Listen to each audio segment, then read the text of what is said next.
Welcome to the Doctor Detective, a PhD true crime podcast, show where we bring you critical assessment based on experience. Here we go again.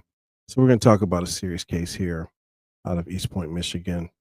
This is a case involving some aspects of workplace violence, some aspects of mental health issues potentially, and the unfortunate event of an unaliving that took place with an employee and the manager. This is a McDonald's murder of Eastpointe, Michigan, or unaliving, I should say. This show is brought to you by the Doctor Detective. You can find us on our newly released website, thedoctordetective.net. Find the channel on YouTube and subscribe, like, and share, please. You can also stream on Spotify, also Apple Music or Apple Podcasts, Amazon Music, and Audible. So find us at several other platforms as well that we stream to. But the whole, we appreciate you all being here. Appreciate you watching. And let's go. Let's get into the story here. Based out of Eastpointe, Michigan. So investigators arrive to this location. Of course, multiple calls take place. 911, a lot going on, a lot of chaos there.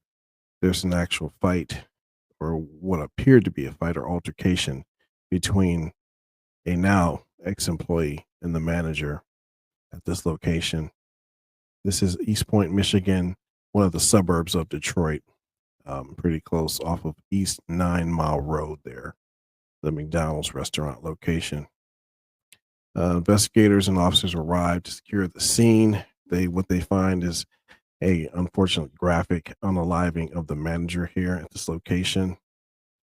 They secure the scene, begin to interview witnesses, and they apprehend the suspect also. We'll talk about how the apprehension took place. Again, like, share, and subscribe. Go to the website, thedoctordetective.net. Go to podcast. You can click on any picture or link. It'll take you right to the channel. You can subscribe. So again, investigators, they continue at the scene. They find the suspect had been held by an armed customer, right? The suspect in the stabbing was held at gunpoint by one of the customers. Allegedly, she was let go early from her shift by the manager. This happened on several occasions, and she returned saying, "I'll be back." She returned and stabbed the manager multiple times, up to 15 times, to unalive her. So she now faces murder charges. This is our victim here, Jennifer Gemma Harris, 39-year-old female. She was attacked by that employee. We'll talk about her shortly. Attacked by the employee, again, stabbed multiple times. Unfortunately, she passed away from her injuries. She's the mother of 6 children. Very tragic story. Again, that's our victim. The suspect, we'll talk about shortly. That's a picture of the victim, Jennifer Harris, and her 6 children, right? So 6 children, and happy times, happy photo there. Very tragic for her, tragic for the family, tragic for the kids also. Our suspects identified as Afeni Mohammed Badu, 26-year-old female at the time. She attacked the manager with a knife and reportedly had stabbed her up to 15 times. That's pretty extreme. It's obviously any type of assault is extreme, but she was stabbed, and she was doing the assaulting up to 15 times, and she was stopped by an armed customer, fortunately, before the police arrived to physically arrest her, but she was held at gunpoint. This attack happened at the McDonald's location at the restaurant. This happened inside the restaurant also, which is even more tragic, where she worked. She worked that day, and I guess the shift was slow, so she was sent home. What any manager would do if you're just kind of standing around, or employees are not, there's not a lot to do, not a lot of customer traffic and so forth. So she was sent home as a result. And unfortunately, this is the outcome that took place there. This is what happened. Tragic in any capacity, every capacity. So something you never want to experience or even witness or see. But when she was sent home, she said, "I'll be back." Again, we'll talk further about the investigators, what they discovered when they talked with her statements made, or some of the statements, and then what they found doing a dive into her social media and her background, the suspect's background, what they actually found. Afeni Mohammed pled not guilty um, at the time of arraignment. So, again, picture of her holding. Uh, the eyes look kind of cold and a little bit withdrawn. So you be the judge of that. And she has several different looks we'll talk about on her social media also. But this is her pleading not guilty. Upon investigators interviewing her, she actually admitted to, intending to unalive the manager from what she told detectives. But then she goes to arraignment court and says not guilty. So we'll see, is there a method to that? Or is there a reason behind that? Again, we'll talk about her social media. On some of her posts, they found, she said, "I got sent home early yesterday." This is 2 days before the attack. So this happened on a couple different occasions. She said, "I got sent home early by the same person." I'm telling you, she's a bully. So she's trying to build a case or a story to lead up to this, or, build up the reasoning, or from her perspective, the reasoning for what her, taking her life in this manner. This is 2 days before the attack on social media. She posted, and there's a long rant and rave there. I guess she's a rapper or musician. She goes by that name of Phoenix and so forth. But this is what she self-recorded, right, onto her social media posts. Let's talk further about that. So Afeni Mohammed has a couple different faces, a couple different pictures she's posted on her profile. And it says Rising Phoenix, right? Rising Phoenix. I guess that's what she went by, her MC name or musician moniker and so forth, right? But she has many faces, and you can kind of see the blank stare there, or the different face here of violence and different mood swings and different statements she made. So she targeted this manager. She targeted Jennifer Harris, unfortunately, and she had every intent, and she carried out her intent with violence. Unfortunately, workplace violence. Violence is bad anywhere in any context, but it's even worse when it's in the workplace because it's totally unexpected, um, totally off guard. I'm sure that victim was caught off guard, and the employees. Fortunately, there was someone there, a customer that was armed, and they were able to take action and stop her from what she was doing. Now, looking into her background, investigators looked into, Afeni Mohammed, and found she had previous cases involving knives, other assaults, other injuries, and this is in several different states. So Afeni Mohammed Badu unalived the manager at McDonald's in Eastpointe, Michigan, but she previously lived in Maryland, where her last name was changed from McCoy to Muhammad. She also lived in Virginia, where she had prior charges of stabbing and cutting, um, charged as unlawful injury with stab, cut, wound without malicious intent. Maybe we're not sure what happened in that case. That was 2022, April of 2022. In that case, she was the defendant in that case. We don't have the victim's name, but that happened roughly January 2022. Unlawful wounding based upon their code section and some amendments to their coded sections. Another person interviewed stated, different jobs she's worked at. This was a Taco Bell previous coworker that talked about Afeni Mohammed. She said that she had incidents at her other job, her previous jobs, right? So formerly working at Taco Bell, this employee stated she would threaten other managers with knives. She would do things like disappear and hide in the restaurant, unusual places. So there was a question about her mental health, right? Her mental health in question. Someone that would do this and admit to it and then plead not guilty for whatever reason, but also make statements on social media posts 2 days prior what she's planning to do, trying to work up, I guess, the, anger or whatever the case is. And then if in fact she has been diagnosed, what kind of medication was she taking or not taking as a result? right? What was the last straw? Maybe being sent home. None of that justifies actions. It's mental health, but it doesn't justify the actions and the outcome. So this should shed light on another aspect to consider. There's been several other stabbings recently in the news, um, some higher profile than others. The victim out of Ukraine attacked in another state, and some gather more attention than others for whatever reason. But it's mental health. That was a mental health case as well, just like this is a mental health aspect of the case, and the same unfortunate series of events. Someone was unalived as a result of an assault at knife point, as a result of a workplace violence or public place violence, uh, but a mental health aspect to that, to what took place. So some of the statistics talk about mental health, and it says 1 in 20 US adults experience mental health or mental illness as it's labeled, right? 1 out of 20.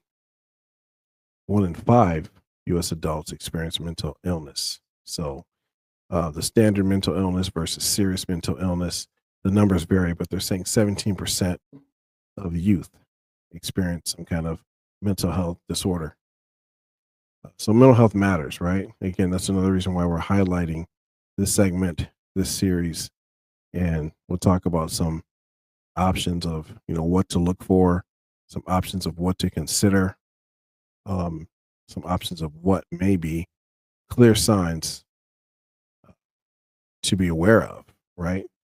88% of US adults said having a mental health disorder is nothing to be ashamed of. It's nothing to be ashamed of. But 84% said they think the term mental illness carries some kind of stigma. It carries some kind of, some thoughts come to mind or some labeling comes to mind for the individuals that are affected by this. And apparently, it's a large amount of the population. People don't always look like they're suffering from mental health. And what does that actually look like? Is there a standardized look for that?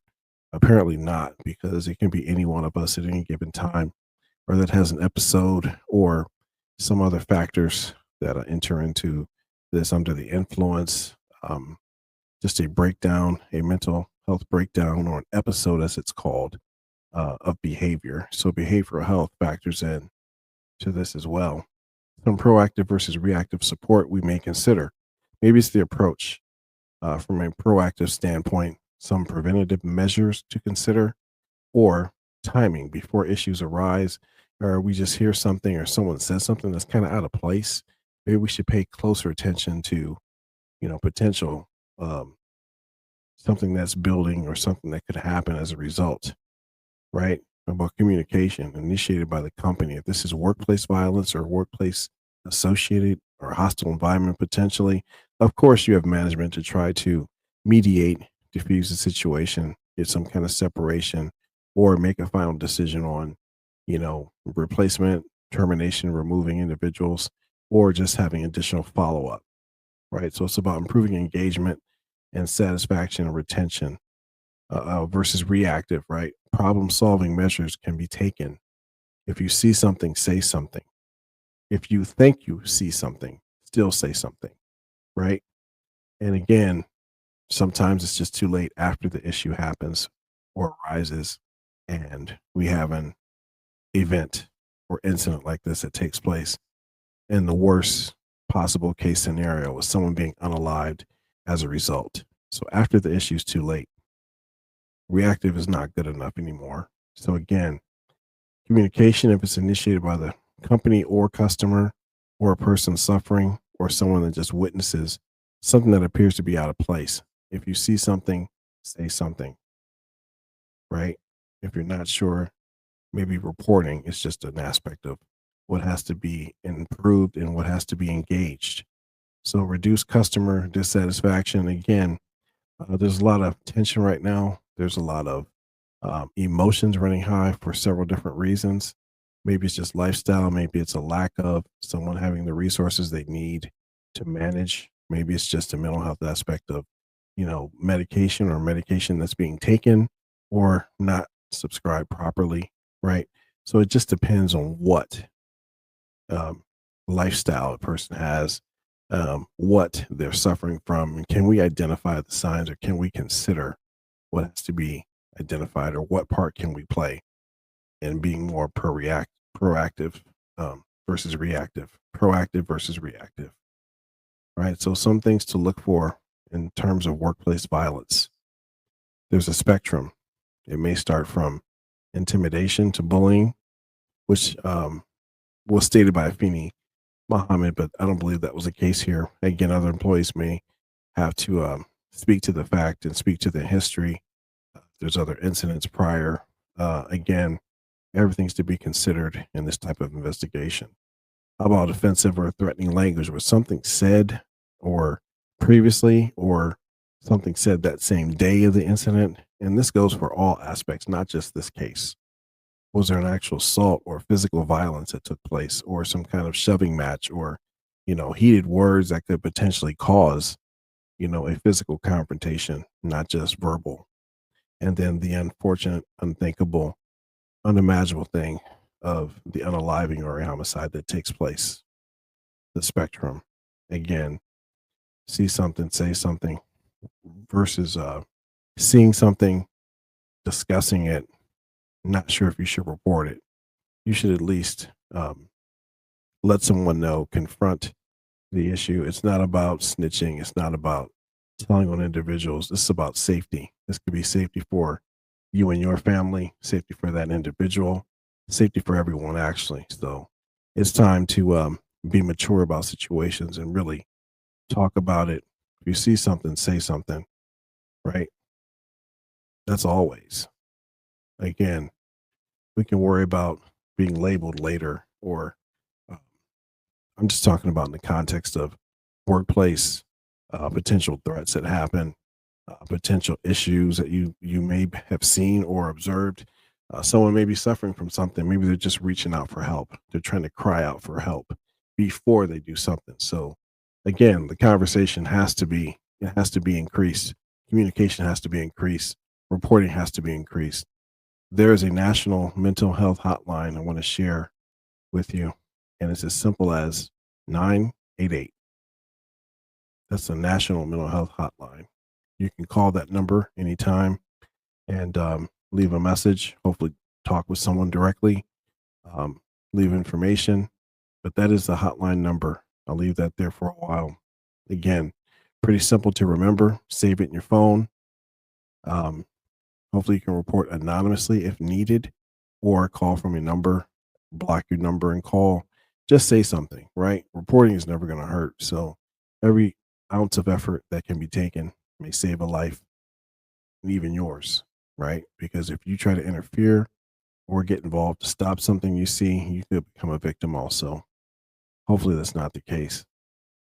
Additional helpline, national helpline for SAMHSA, 1-800-662-HELP or 4357.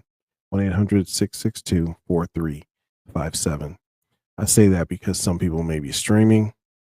Just so you know, this is free, confidential. This is 24/7, 365. Treatment referral and information. The National Helpline. So you have two options. You have the National Mental Health Hotline, or dial 988. Dial 988. Or you have the secondary National Helpline, 1-800-662-4357. Again, completely free, confidential, all day, all week, all year, round the clock, reporting. Again, we want to say some prayers for Jennifer Harris and family. We want to pray for her kids. We want to pray for the family. We want to pray for everyone that's been victimized and traumatized by this incident that took place. This shouldn't have happened. Should not have happened. Not at all. Ever. There's never a time for you to assault somebody or unalive somebody. But again, with the mental health factor, we have to look at several things. We have to look at the potential relationships, or those that are not, or I guess being falling or crumbling, or falling apart are essentially relationships that are not being cultivated, essentially, that are not being nurtured or being respected. So you don't have to like someone, but just respect that enough to stay away from them. Again, mental health is a whole different discussion. It's a whole different approach to why people do things. When we talk about laws and things, there's a thing called the culpable mental states, recklessly, negligently. It's all about the intent, if there was any, and what led up to the why of what took place, why things happened, why this person took these actions or felt they had to. Why did she feel like she had to unalive her based upon work hours and so forth? Um, Many other things, interviews will come to mind, other aspects of the investigation will come to mind, other statements that may have been presented or offered to lend insight into the investigative aspect and what they have to consider. Everything is in play. The forensics, the video surveillance, the additional witnesses, maybe not yet interviewed, maybe someone was there and left after they saw what was starting to happen.